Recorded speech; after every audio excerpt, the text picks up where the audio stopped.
welcome back to the Four Fab Fatties podcast reaction. Today we are starting and may very well be ending episode 8. The title of it is Edie Looks Like Me, Fat Girls, Stories on Diets to Disorders. Now, this one could very well potentially be very interesting, but with these, it's really kind of hard to tell when their topic is going to catch my attention and when it's just going to be like really annoying to go through. So it is runs almost an hour and a half long, which is like extraordinarily extraordinarily long. So we're gonna aim for about 20 to 25 minutes of the podcast, and I'll be reacting as we go, of course. So without further ado, let's jump into it. Welcome to our official setup. Our first time in a professional studio. Welcome back with the Four Fab Fatties. We got a new look. We're super excited to be here. Where to look? I know. Do we look so profesh right now? Do we look professional? We're really excited to be here. Especially this week, we have a definitely like serious topic this week to talk about. And we're going to dive into that. But just want to take a moment to be like, oh my God, Oh my look at our God. setup. Can we just take a minute to freak out? No, wait. Yeah. Can't sing, No, right? you can't sing that. That's copyright. Yeah. But I hate it. I know. But this is really exciting. And it's really nice to sit in a circle and see your beautiful faces. It feels more of like, You look real pretty today. thank you, so do you guys. Thank you. It feels It more was just very like, little effort. Took me no time at all. that's a lie. Just for everyone, Allie takes a stupid amount of Allie's a time liar. on her mascara. I mean, it's a little too much. It's a little too much. You know I what? like Your, it. It your looks lashes great. look great. Yeah, they do. They just also look great after 5 minutes, not necessarily after Today, 20 minutes. it Today was you like did 7 minutes. Today you did 7. You're right. But by 7 you mean like 12. But yeah, Yeah. for sure. And It I was do- shorter today. I do want to acknowledge that we are missing our animal support member, Lucky. Yeah. So, you Our know, emotional support you dog. might not hear little clicky clips of his toenails in the back, I miss the gizzard. but he's here in spirit, you know, and you're still going to see him because we do the taste buds and we do a lot of vlogging with that. So Lucky will still be present. Yes, Absolutely. Yes. All right. I'm really excited about our taste buds this week. Even though this episode is going to come out next week, I'm very excited about our taste buds this week. Yeah, for sure. Okay. To get started, this week we're going to be talking about eating disorders and disordered eating, especially because this week, when this episode comes out, is Eating Disorder Awareness Week. So we kind of want to do our part to educate and learn and just kind of talk about our relationships with food growing up and what recovery looks like. So definitely want to start the episode with a trigger warning. We're going to follow what I consider to be group rules, meaning whenever you go into a support group, you never know someone's diagnosis. So when we talk about things, they're going to be very specific. We're going to not talk about numbers. We're going to keep a safe space. Self-harm might come up. Eating disorders are definitely going to come up today. So there will be some heavy topics, but I can assure you that we are going to do our absolute best to speak to it in a factual manner and speak to it in a really raw and authentic way. So it's a difficult topic, but we hope you stay and have the conversation with us. Yeah. So let's get in. With that said, I think we volley it to you. Yeah. Right? If you have been listening, I'm like, if you have been listening, or if you're just joining us, so Alyssa, I know that we talked about this in several previous episodes, right? But you know, we've all had our own, you know, journeys with dieting and disordered Yeah. eating and doing terrible things to our bodies for the sake of taking up less space, right? But you are our resident, for lack of a better word, our resident expert, or at least our most recent. Yeah. And I would love it if, just to kind of kick us off here, if you could tell us a little bit, if you wouldn't mind, going a little bit into your story. Yeah. So I think it's important to start with that I have an eating disorder. My specific diagnosis is atypical anorexia. What makes atypical anorexia different from anorexia nervosa, which is your movie anorexia. Sure. I think that's the way it's really portrayed in movies. Someone who's severely underweight. The only thing that makes atypical anorexia different from that is that I don't present underweight. That is the only thing. Yeah, that's already offensive to me. It is. And we're going to talk about today. I have never had the opportunity to talk about my eating disorder with fat people. Yeah. And recovery and the eating disorder world is just so innately fat phobic.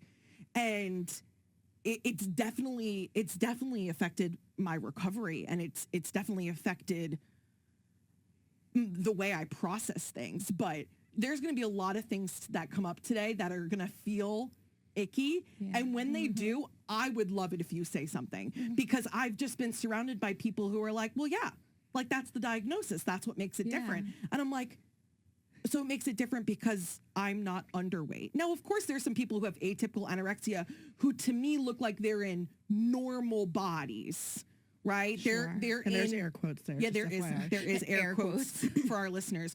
The more socially acceptable body that will also fall into the atypical category, Okay. right? Yeah. So the only thing that makes atypical different is that you're not in the severe underweight category, which is not a lot of people. Yeah, I hate that. Yeah. Right. Well, I hate just that think it's a interesting lot. because I really thought that the definitions would be based off behaviors. Right. Yeah. Not- For the most part, they are. Okay, can I just say that like they're talking about how they find it offensive that the difference between atypical anorexia and anorexia nervosa is that they're underweight. Like, do you not understand? And they're talking about how, like, I thought it would be based on behaviors. Honestly, the lack of compassion and the pure self-absorbed nature of this whole conversation actually pisses me off. If you don't understand how that differentiation is important, I don't know what the fuck is wrong with you. I genuinely, like, yes, if someone is severely underweight, yes, that is anorexia nervosa, and it signals that they need more immediate intervention than you do. Sorry. But if someone is presenting as severely underweight and then on top of that they have severely restrictive eating behaviors, it's imperative that they are put in a hospital setting as soon as possible in order to save their, like, it's just so unbelievably selfish. And I suppose I should have mentioned at the I had mentioned that, we're covering the ED portion, and this, unfortunately, this is being put about 10 minutes into the video, and so I apologize. I know people in this audience and in our community are some of you are recovering, and so if you have not noped out of the video already, by all means, if this becomes too uncomfortable for you, please nope out, leave. I understand. This is not. If I say something too, because chances are I'm going to get a little heated about certain aspects of this. If I say something that is truly uninformed or insensitive, please let me know, because I've never really dealt with an eating disorder. Like, I overeat, but it's not to the point of being like disordered eating? So let me know if I like really cross a line here. But I did just want to preface that. But going back to what, and I love you guys. If you have to nope out for your own mental health, for your sake, for whatever's healthiest for you, by all means do so. But looping back around to what they were saying, like, it just, the absolute self-absorbed, and, like, I don't know whether there's this, I almost want to call it entitlement, but I'm not sure what it's entitlement to, other than maybe the diagnosis. I don't know, but there's something about this. There's a whole line of thinking right here that is actually pissing me off. Not yeah, so it almost seems like, and this is just me as someone who's never been in the eating disorder world, especially in terms of clinical like settings with it, right? It almost seems like a weird add-on they made once they realized that people of different bodies have the same right. behavior. Yes. Yeah, Like they they're had to like Come up with another name. they had to once again put us in a different group. You're right. You know? Right. Yeah. Yeah. And that came up a lot for me in treatment. Yeah. Especially, when you're with people who have gone to extremes to not be fat, right? So like that theme comes up a lot. But to really get started, I have atypical anorexia. So anorexia in the sense that I restrict my food intake to the extreme and push my body as far as I can go without food. I did this for a really long time. Through recovery, my earliest memory of my body and noticing that my body was different was probably in elementary school around like fourth grade, fourth grade. And my first memory is actually in fifth grade of like kids making fun of me one day at school for like being fat or like not, like not looking the certain way or whatever. And I definitely remember sitting at lunch that day and looking at my food, and I thought I was such a big brain move because I was like, I don't have to eat this. Like no one's gonna know.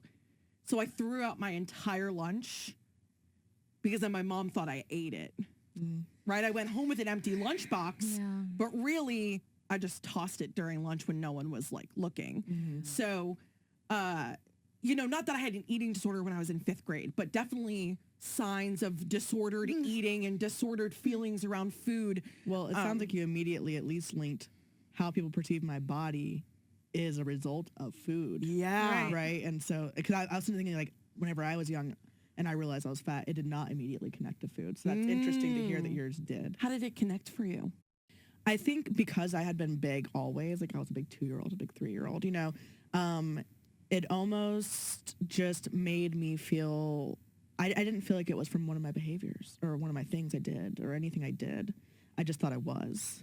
And that like my whole family was big. So I just felt like it was a natural thing that I was bigger than everyone else. It wasn't until I was older that I thought, oh, people are assuming or thinking that it's from what I'm eating or lack of movement or something, So, so when I was young, it was just definitely like, oh, it's me, but it's also my whole family. My whole family's just big. And so we are, just different than others. Yeah.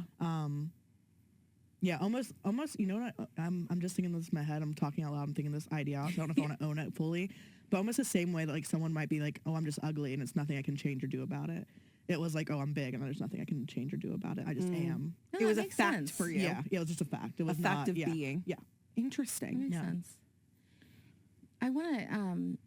You said something that I want to go back to, and just ask it of you, and then kind of ask it of everybody. You made a distinction between, you said I don't think I had an eating disorder in fifth grade, but I was practicing disordered eating. Yes. Yeah. That was something for me in the last year or two that I really started to understand that I practiced disordered eating. I had put my body through terrible things, through fad diets, through crash diets, through all kinds of things, right? And just thinking, oh, I'm just dieting. It's whatever, it's fine. But like, I'm eating 500 calories a day. Like, that's not okay, right? And so I guess I would love for you to kind of expand on that a little bit, just again from your, from kind of your clinical. Yeah. And then I do want to ask it of you two as well, knowing both of you and your histories with dieting and all the things as well too. Just kind of your distinction for yourself and where you guys kind of fell on that journey too. I think at least my hope is that it's going to be really clear the more we get into this episode and really dive into eating disorders, the difference. But I think I'm pretty sure that the medical diagnosis difference between the two comes down to how much it is affecting your life. Okay. Right? So there can be disordered eating and you're dieting and you're exercising and you're restricting, right? And that's disordered.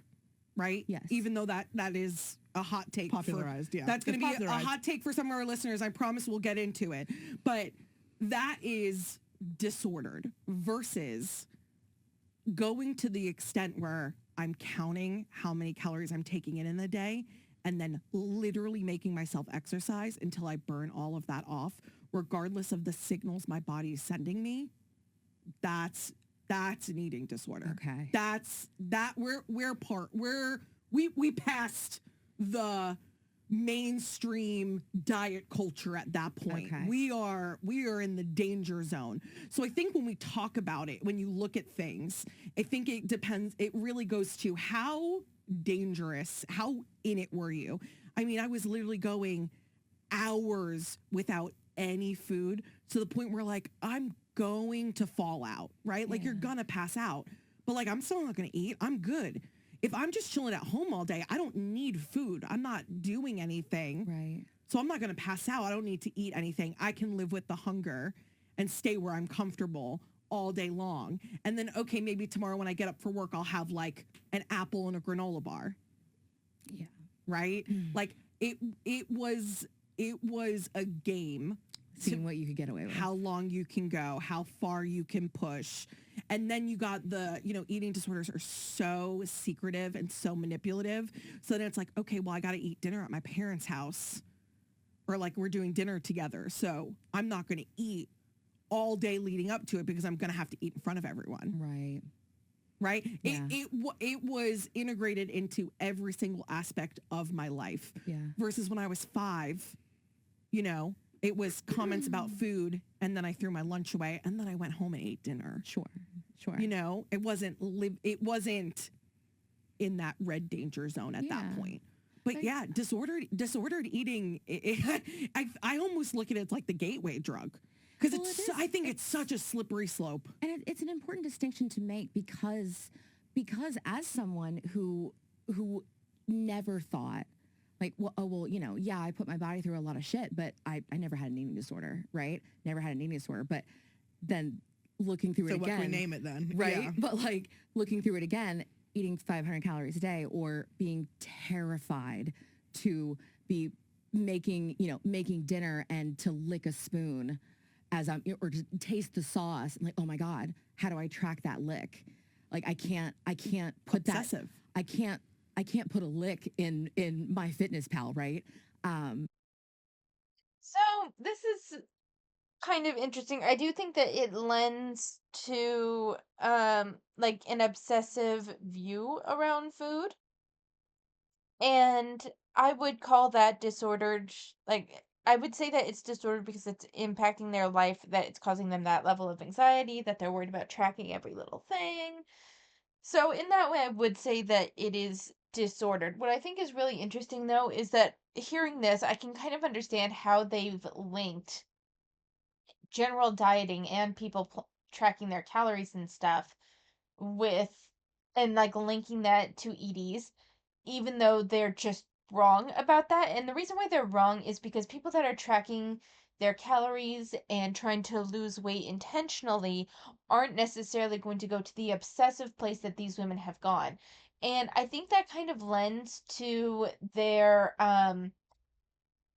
general, again, I want to call it self-absorbed, but that doesn't feel, calling it self-absorbed doesn't feel very fair. It's that they can't perceive anything, that anyone would have any other reaction but the reaction that they had, and they all had fairly similar reactions. So they've kind of taken this reaction to intentional weight loss and stuff as they took it when they were young and in their most extreme handling of these topics. And they're all able to kind of confirm with each other. Therefore, the fact is that all dieting, therefore, must be the roadmap for an ED, when it's not necessarily. It's like they don't have the ability to understand that people can do the same things and not go to the obsessive level that these women went to. The issue is, and the reason why people don't recognize EDs in the obese as much, except for binge eating disorder, is because, and here's the interesting thing that listening to them has mildly, very mildly change my general perspective. I think that the disordered eating has a mental component that they do deal with, and that should be acknowledged. The thing is, though, is that it does not manifest physically because y'all are overweight, meaning eventually you do stop, you do eat. You eat plenty to maintain your weight or potentially gain weight, which means that the restrictive ED mentality is strictly in your brain and not necessarily having a result physically on your body. Not the same way. Don't get me wrong. Like if you're fasting in ways that aren't good for you or that are exacerbating the mental component of this issue, that is definitely a concern that should be addressed. But the issue is that plenty of people will also, like she's mentioned, that if she's just staying at home all day, then she will essentially fast, not eat, and fast for the day. There are people that do that. There are people that take like 1 or 2 days a week where they don't eat and then they eat normally the rest of the week. That's a way of eating that isn't necessarily bad for you. It's not something that I'm comfortable doing personally because once I get really hungry, I get like seriously angry. It's almost like a rage issue sort of thing. So I do need to be able to eat regularly because I do have, I think maybe it's the drop in blood sugar or something because I get like, I am the most hangry person you will meet. And then also, there have been times where I was able to not eat, be really hungry, not get hangry, and this is mostly while I'm like out running errands and I don't want to stop to eat, right? I don't want to stop and deal with hunger because it's annoying sometimes and I don't want to deal with it. But then there have been times when I've gone so long without eating and I've been getting activity from running my errands and stuff that I have 10,000 steps and I've had 600 calories for the day. So yeah, all of a sudden I realize I'm feeling a little bit lightheaded. I'm feeling a bit shaky and like I need to eat something. And it's not necessarily good to get there, but it's not necessarily, for me, it was not intentional. It was not an ED issue. It was that I had other things that I wanted to deal with and I just didn't want to deal with my hunger at that moment, right? So this is the thing where it's like the ED issues, which I'm not going to say that they don't have, that they aren't dealing with, because I think if you're obsessing about food this much, there is that issue there that should be acknowledged. But the reason why that someone with anorexia nervosa who is extremely underweight is getting more attention and more validation than you are is because theirs is an impediment to their physical health, where yours is more mental health based. That is my opinion. That's my perspective kind of listening to them. I'd like to hear yours. But this has been my perspective so far from this conversation. And my dog is mad about something.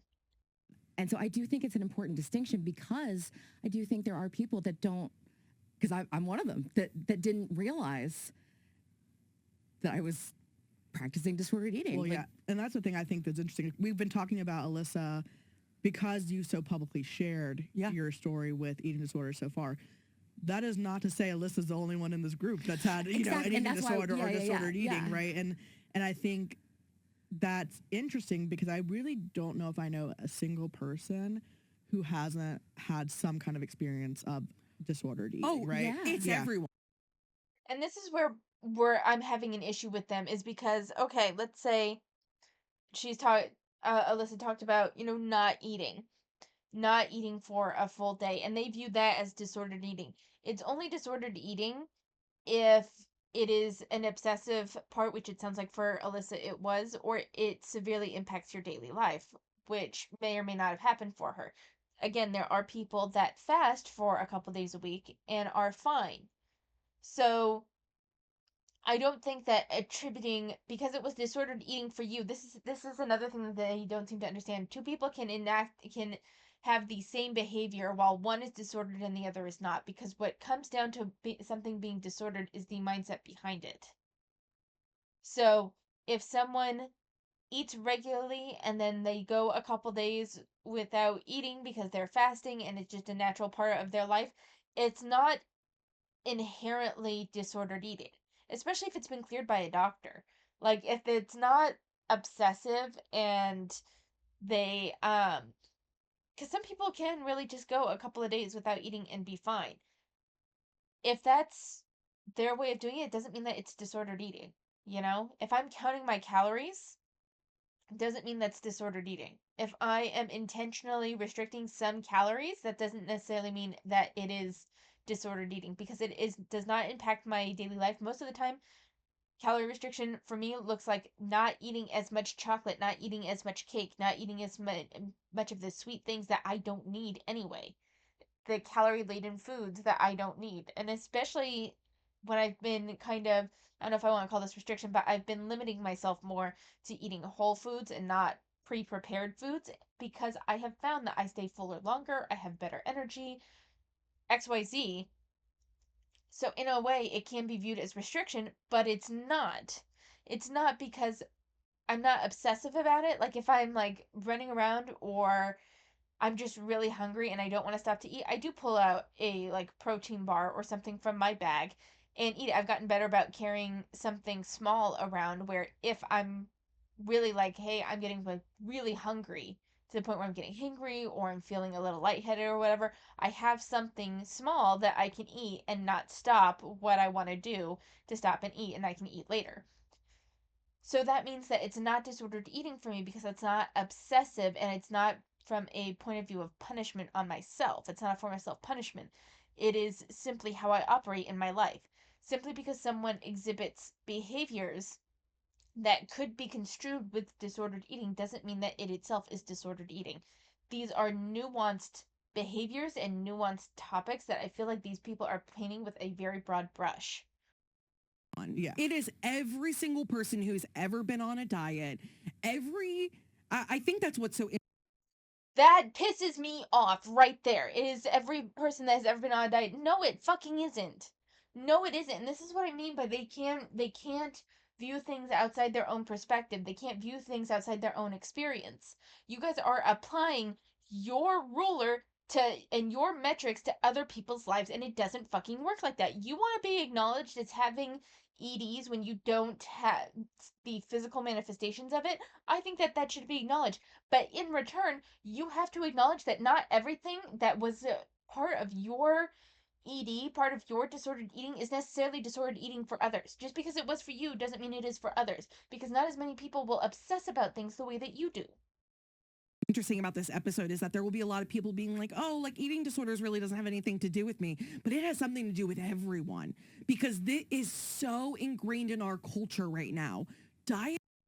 Oh, this actually fucking pisses me off, and it makes me not want to listen to any fucking thing that they have to say, because the fact that you are trying to paint everyone with a broad brush, anyone that has done any sort of diet or something must be connected to disordered eating.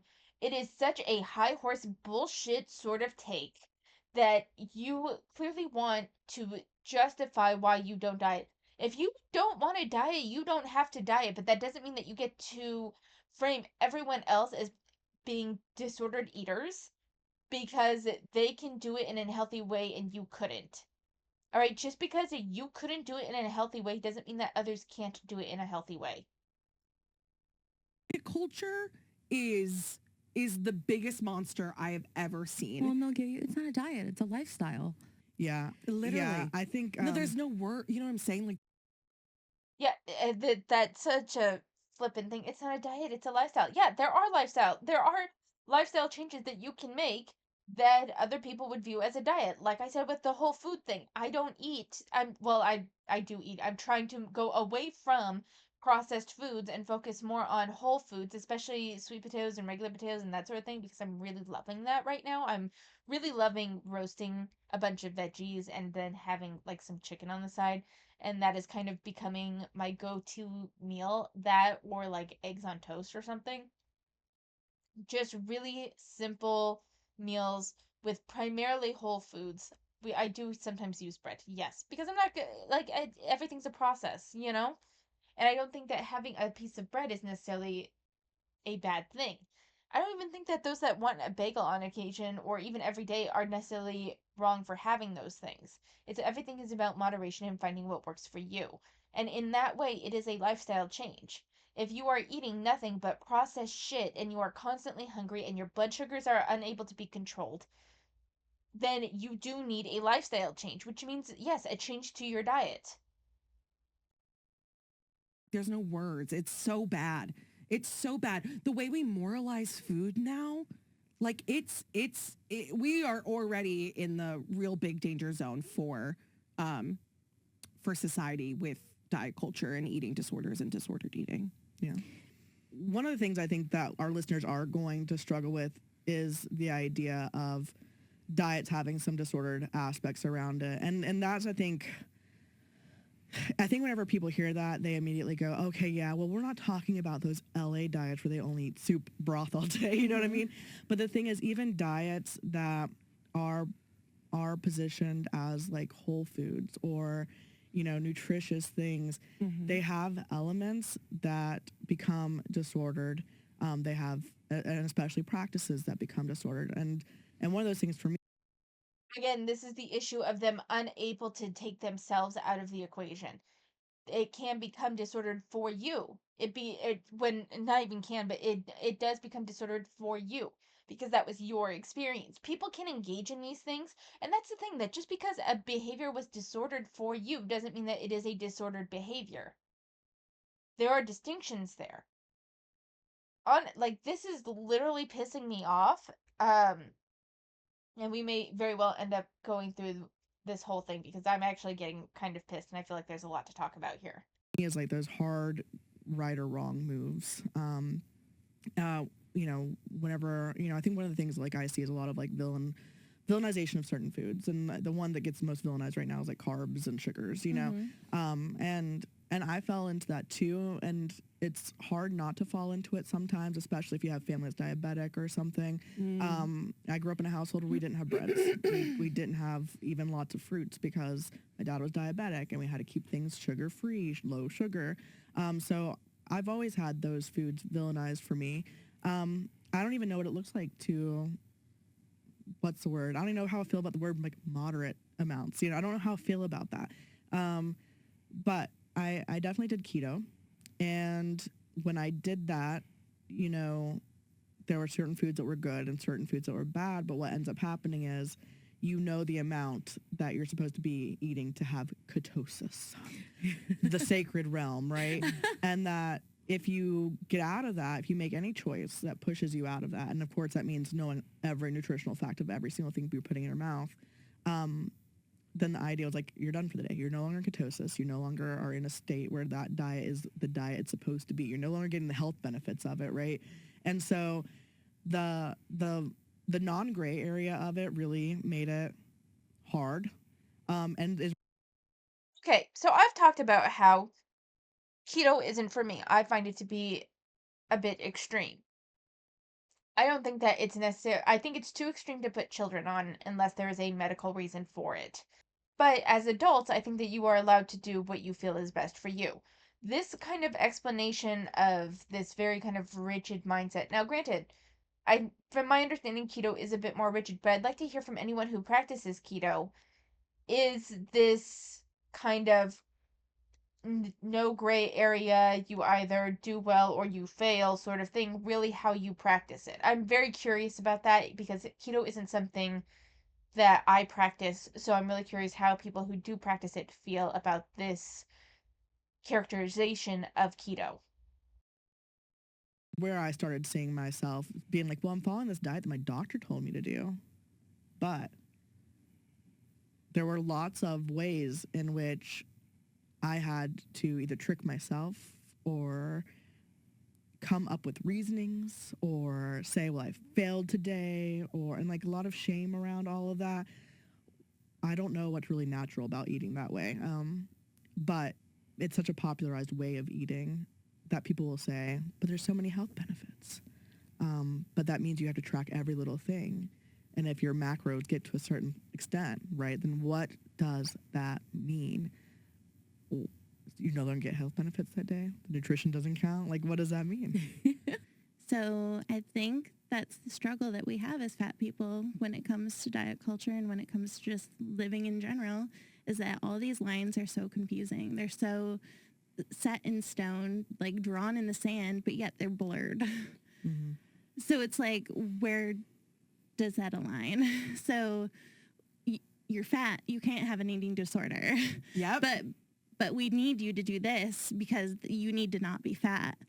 So it's like there's no way to like actually set yourself up for success. The And like food rules. the food rules. There's so many food rules. I mean, but even the food rules, they don't make sense. Like, No. you can have eggs today, but don't eat the egg white. But now you can have that, but now don't eat the yolk.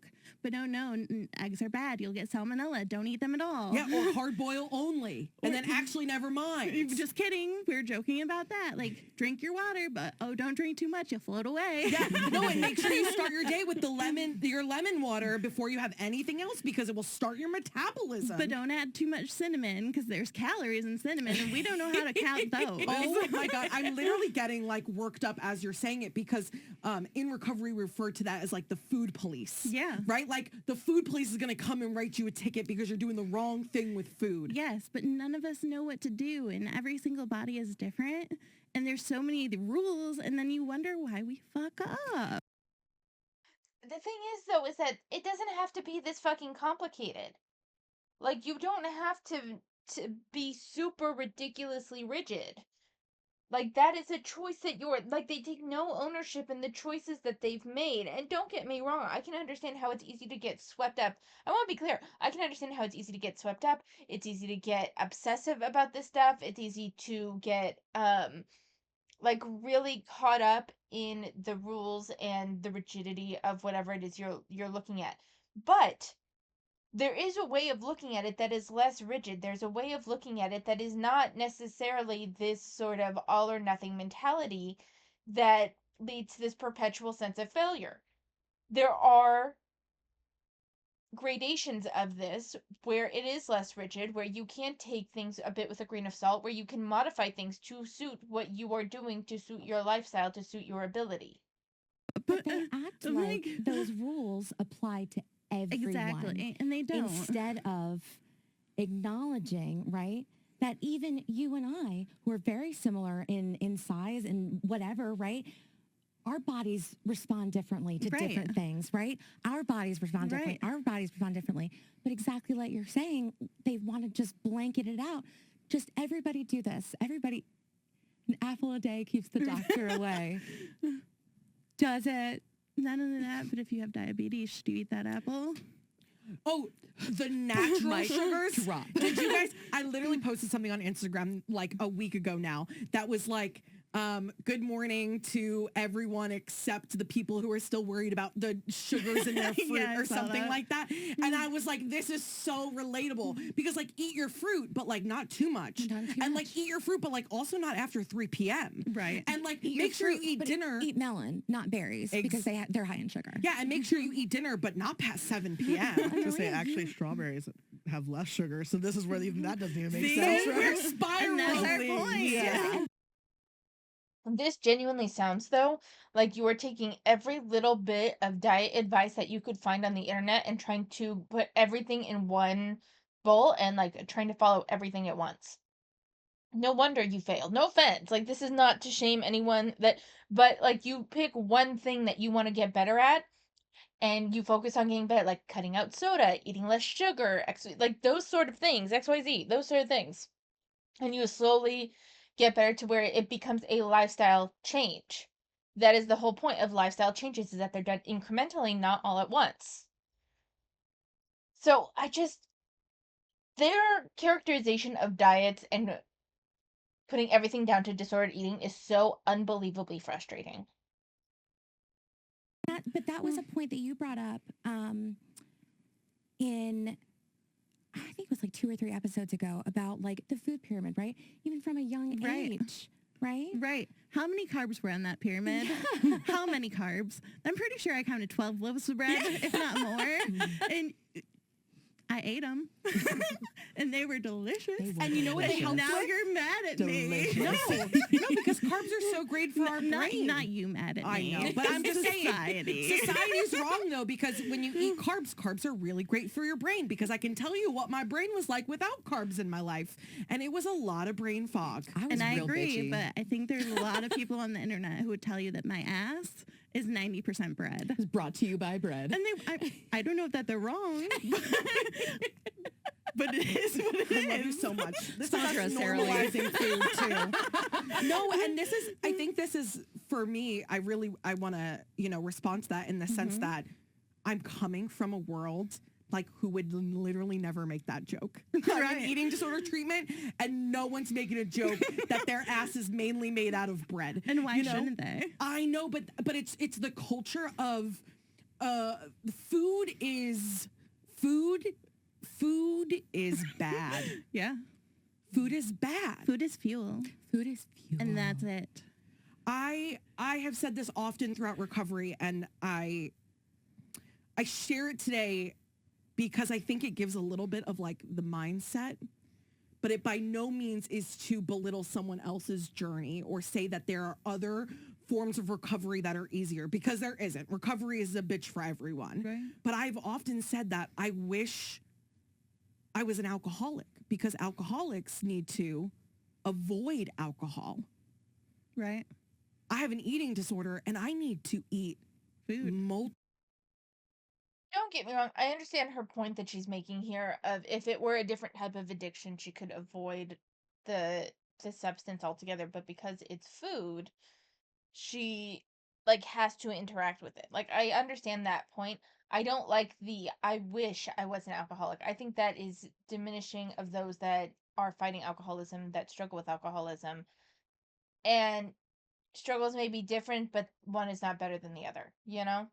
And we only have like a couple minutes left, and then I will need to stop for today. multiple times a day. I'm sitting in front of the thing that I am so fearful of. I'm sitting in front of the thing that I don't want to do multiple times a day. And you do it today, and then you got to do it again tomorrow. And you got to do it again the next day. And yeah, there's that, it gets easier and you find your people and your support. But damn, it's every day. It doesn't, it's And I every mean, day. we see that. Like, it's the only form where you're not actively avoiding. Like, in all the other ones, like, don't do heroin. Like, you just don't do heroin. It.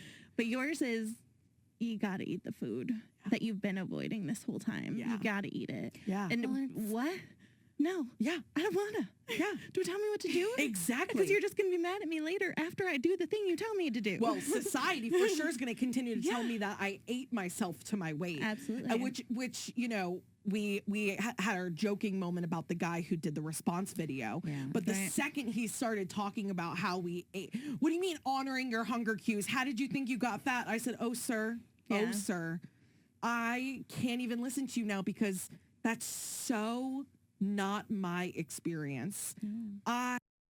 So I'm not gonna say that she didn't avoid food, because I'm sure there were points that she avoided food and avoided eating. But you can't make calories out of nothing. You did eat yourself to this point, and there's a struggle. There is a disconnect with what your brain is like. I'm not saying that there isn't a struggle there. Like, I do want to practice compassion for her, but let's not deny reality at the same time. Eating is what got you to this weight, you know? I literally was medically unstable because I was not eating. I had to go to a resident treatment facility so they can watch me eat my 3 meals and 2 snacks a day. Right. Well, the problem is that guy doesn't care, No, I know. The people who have that mentality of, oh, we just ate ourselves to look like this, right? They have that mentality where they also, in the exact same breath, will say, oh, some people are just naturally skinny. Mm-hmm. Yeah, fat people are a monolith to them, and their own logic doesn't logic. Make it make sense. The math ain't that was mathin'. such a mic drop moment for me, like light bulb, mind blown. The day that I realized this feels wrong. Right. How come my whole life I have heard, well, some people are just naturally skinny? Why has no one ever said to me, some people are just naturally fat? Some because people you eat too much are food and you just don't exercise naturally enough. fat. Yeah.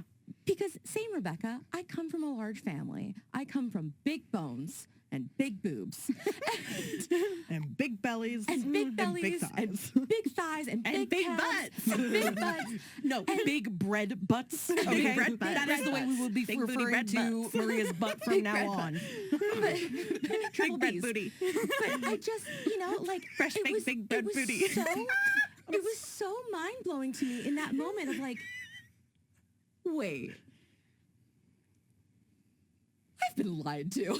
Yeah. You know? Make it make sense. So we're gonna actually leave it there because I'm sorry, like when we say naturally skinny or even naturally like prone to weight gain, that can be higher fast metabolism. But when we say that, we also talk about just natural inclinations. Thinner people can also just tend to eat less, um, while heavier people just tend to eat more. And the reason why that can be prevalent throughout families is because family culture, especially in formative years, will drive your general eating habits that you would have to physically and consciously break in order to move away from those habits. So this is where I'm going to leave it for today.